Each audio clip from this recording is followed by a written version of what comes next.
মশলার মধ্যে লেগেছে লঙ্কা আদা জিরে দিয়েছি সামান্য।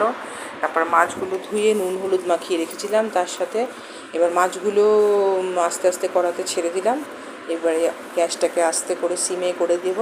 গ্যাসটা সিমে করে দিয়ে মাছগুলো খুব ভালো করে ভাজতে হবে। এক পিঠ ভাজা হয়ে গেলে আর এক পিঠ উল্টে দেবো। এবারে বেগুনটাকে ভেজে আমি আগে তুলে দিয়েছি, এটা স্কিপ করে গেছিলাম তাই আমি পরে দেখালাম তোমাদের। এবার কালো জিরে ফোড়ন দিয়ে তার মশলা ঢেলে দিলাম। মশলাগুলো ঢেলে দেওয়ার পরে সামান্য একটু নুন দিয়ে দিলাম। এরপরে মাছগুলো আস্তে আস্তে ছেড়ে দিলাম।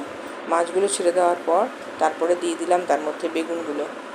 হ্যাঁ, এর মধ্যে একটা কথা বলতে ভুলে গেছি, সেটা হলো যে মাছের ঝোলটা যখন ফুটতে শুরু করবে, বেশ একটু কমে যাবে ফুটে, তখনই তোমরা মাছটা আর বেগুনটা দেবে।